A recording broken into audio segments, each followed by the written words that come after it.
दूर जंगल में सभी पक्षी एक साथ रहते थे और उन पर कोई मुसीबत या परेशानी आती तो सब मिलकर उसका हल निकालते और सभी मिलकर उसका मुकाबला कर लेते हैं।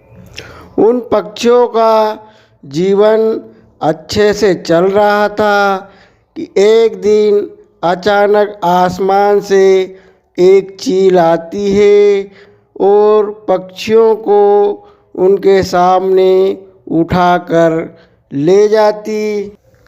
लाडो चिड़िया के सामने लाडो चिड़िया के बेटे को जालिम चील उठाकर ले जाती है। वह लाडो चिड़िया कुछ न कर सकी और वह रोने लगती कि जालिम चील मेरे बेटे को उठाकर ले गई। वह रोते रोते पक्षियों के पास आती है और कहती है कि वह जालिम चील मेरे बेटे को उठाकर ले गई है, वह मेरे बेटे को खा जाएगी। अब पक्षी करते भी क्या, वह कुछ न कर सके और सभी पक्षी जंगल में इकट्ठा हो जाते हैं और सब उस चील से मुकाबला करने की अपनी अपनी राय पेश करते हैं। टूनी चिड़िया कहती है कि देखो पक्षियों, वह चील बहुत ही जालिम है और बहुत ही ताकतवर है, हम मिलकर भी उस चील का मुकाबला नहीं कर सकते। तोता कहता है कि आज तो वह हमारे बच्चों को उठा कर ले जा रही है, कल हम सबको एक एक करके खा जाएगी, हमें कुछ न कुछ तो योजना बनाना पड़ेगी। फिर गोरी कौवी कहती है, मेरे दिमाग में एक योजना आई, क्यों न हम हर रोज़ एक पक्षी को चौकीदारी करने के लिए लगा दे। जब वह चील आएगी तो वह हमें खबर कर दे और हम सब छिप जाया करेंगे। तो कालू कौवा कहता है कि गोरी एकदम सही कह रही है। फिर कबूतर कहता है कि बात तो सही है, मगर कहीं ऐसा ना हो कि जो पक्षी पहरेदारी कर रहा हो और वह जालिम चील उसी को उठा कर ले जाए और हमें पता भी न चले। फिर लाडो चिड़िया कहती है कि मेरी राय है कि हम उस जालिम चील के गले में एक घंटी बांध दे। जब वह हमारे जंगल में आएगी तो वह घंटी आवाज़ करेगी और हम सब सतर्क हो जाएंगे। अब कालू कौवा कहता है कि बात तो सही है, मगर वह घंटी उस चील के गले में बांधेगा कौन, कौन अपनी जान गंवाएगा। तो फिर कबूतर कहता है कि कालू भैया तुम फिक्र मत करो, मैं उस चील के गले में घंटी बांधूंगा और तुम मेरे साथ चलोगे। तो कालू कौवा कहता है, देखो कबूतर भैया, मैं तुम्हारे साथ चलने को तैयार हूँ, मगर मैं घंटी नहीं बांधूंगा, घंटी तुम्ही को बांधना पड़ेगी, मैं तो कहीं दूर झाड़ियों में छिप जाऊंगा। तो कबूतर कहता है, ठीक है कालू भाई, तुम कहीं झाड़ियों में छिप जाना। फिर कालू कौवा और कबूतर दोनों ही उस चील के इलाके में चले जाते हैं और चील सोया हुआ रहता है। अब कालू कौवा कहता है, कबूतर भैया अब मैं इससे आगे नहीं जाऊंगा, मुझे मेरी जान प्यारी है, मुझे मेरी जान नहीं गंवाना है।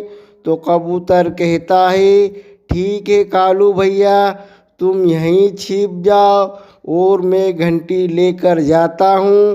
फिर वह कबूतर उस जालिम चील के पास धीरे धीरे से चला जाता है और वह घंटी बांधने लगता है कि अचानक उस चील की आँख खुल जाती है और फिर वह कबूतर वहाँ से घबरा कर जल्दी से भागने लगता है और कबूतर के आगे कालू कौवा पहले ही भागने लग जाता है। अब चील कहती है कि अभी कोई पक्षी यहाँ पर आया था, कौन था और यहाँ पर क्यों आया था। फिर उसे घंटी दिखाई देती है। वह चील उस घंटी को लेकर अपने गुफा में चले जाता है और गुफा में उसकी बड़ी बहन भी रहती थी। वह बूढ़ी हो गई थी। वह चील वह घंटी अपनी बहन को देता है और कहता है, बहन ये क्या है। तो वह बूढ़ी चील कहती है, यह तो घंटी है। मुझे सब समझ में आ गया है कि जंगल के पक्षी तुम्हारी जासूसी कर रहे हैं। ये जो पक्षी तुम्हारे पास आए थे वह तुम्हारे गले में घंटी बांधने के लिए आए थे, ताकि तुम जब भी जंगल में जाओ तो वह घंटी बजा करेगी और उन्हें मालूम पड़ जाएगा और वह सतर्क हो जाया करेंगे। तो वह बूढ़ी चील कहती है, देखो बहन, तुम आज से सतर्क रहना। जंगल के सारे पक्षी सावधान हो गए हैं और वह कुछ न कुछ योजना ज़रूर बना रहे होंगे। अब गोरी कौवी कालू कौवे से कहती है कि कालू जी, उस जालिम चील के गले में घंटी बांध दी। तो कालू कौवा कहता है, गोरी, आज तो बड़ी मुश्किल से जान बची हमारी, वरना हम दोनों ही मारे जाते।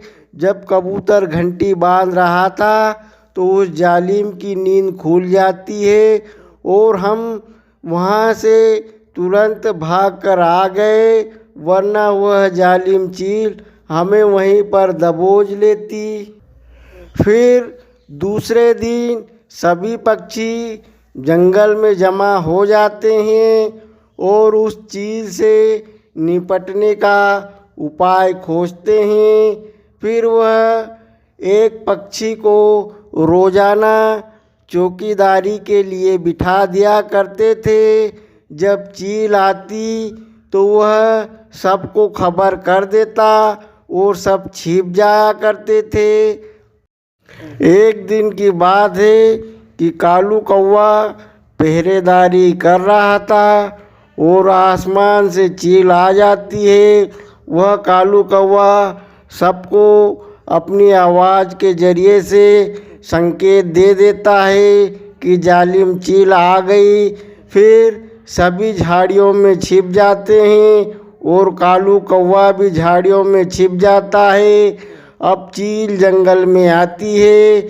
वह कहती है कि आज जंगल में कोई भी पक्षी नहीं है और सभी के घर के दरवाजे भी लगे हैं। सभी पक्षी कहाँ चले गए होंगे।